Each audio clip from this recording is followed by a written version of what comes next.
Bom dia, boa tarde, boa noite.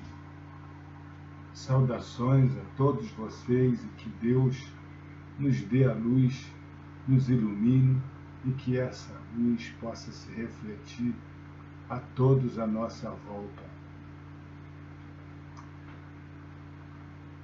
Vamos refletir sobre a nossa fé.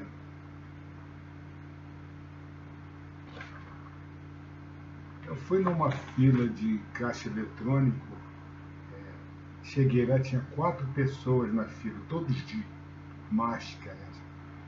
A quinta pessoa era uma senhora de mais ou menos 50 anos, e eu, naturalmente, o sexto. Então, cada um com a diferença de 1 metro e meio, então a fila parecia comprida.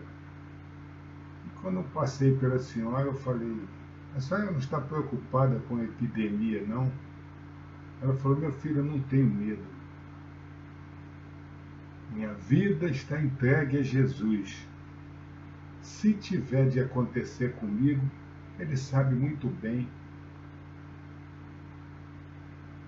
o que eu tenho que passar. Então, fica por conta dele. Eu vou continuar a minha vida normalmente. Essa é uma maneira de ter fé, de acreditar que a nossa vida está traçada. Nós temos um destino.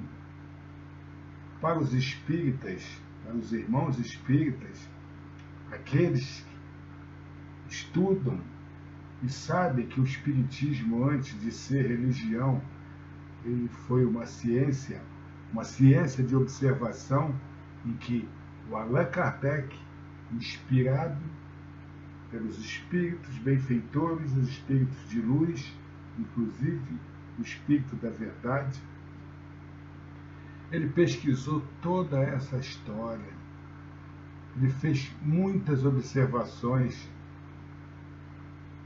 e sabe que lá na espiritualidade, quando a gente vem para esse mundo, renasce num corpo de bebê, todo o nosso plano de vida já está traçado por lá.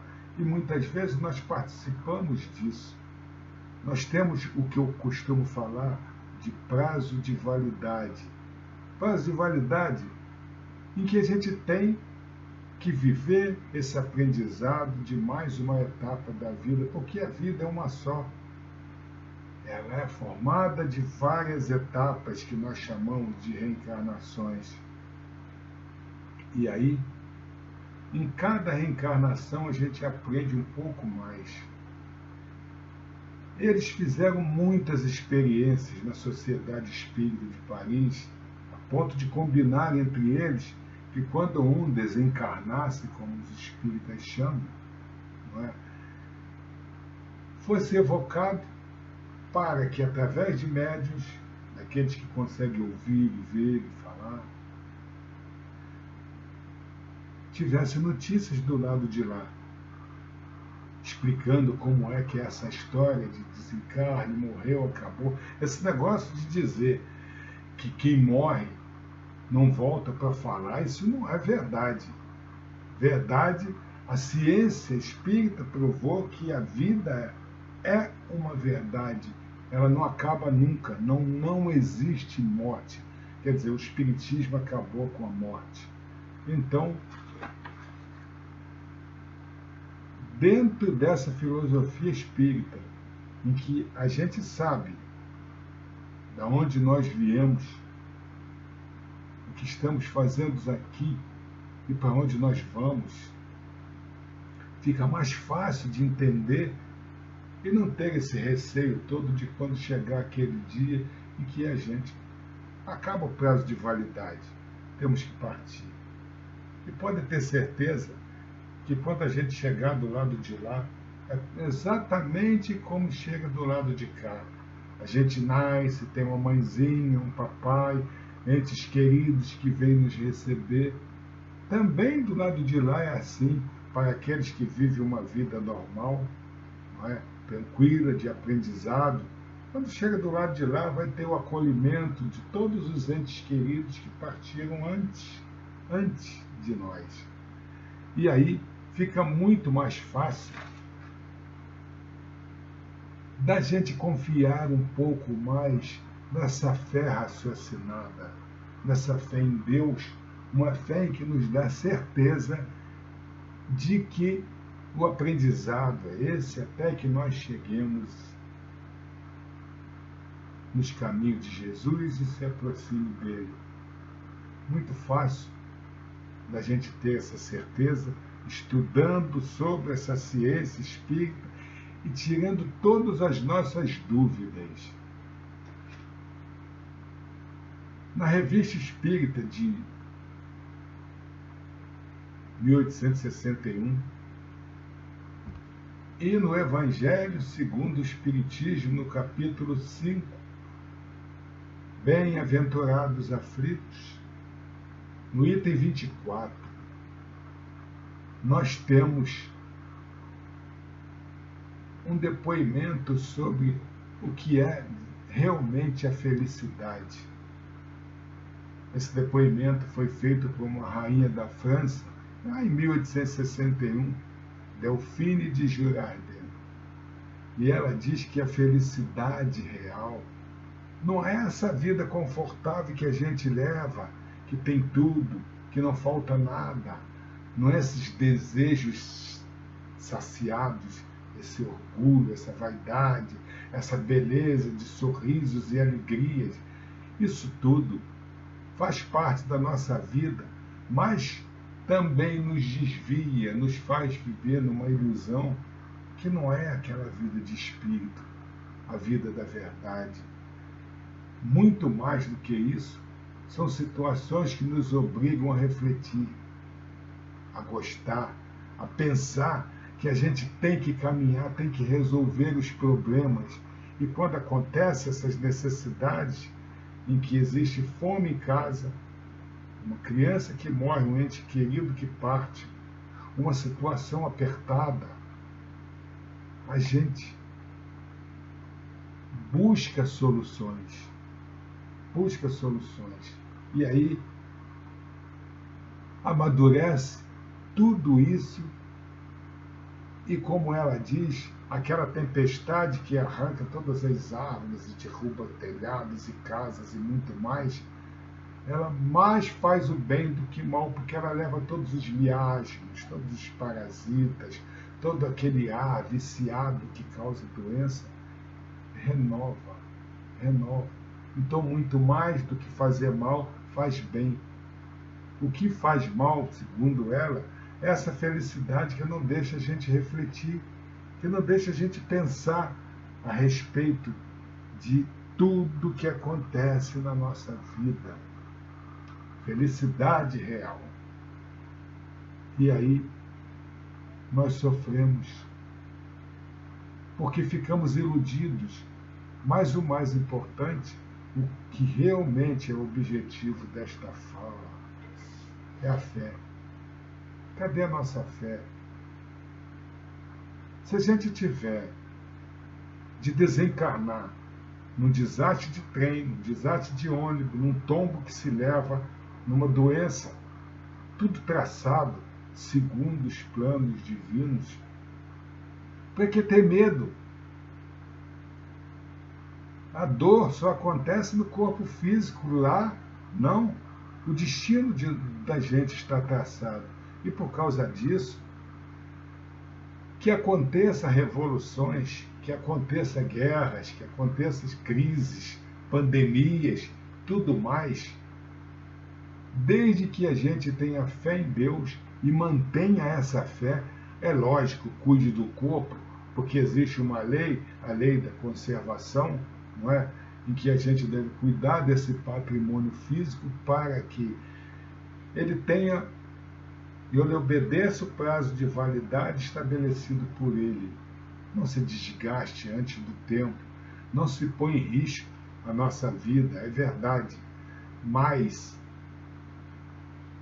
cada um colhe aquilo que planta, cada um tem a sua responsabilidade de entender a sua vida, o que está fazendo aqui, As religiões nos ajudam, não nos atrapalham em nada. Mas por que ter medo? Porque o medo, a necessidade, é interessante a gente ter, faz parte da nossa vida a gente andar para frente e a gente resolver dificuldades.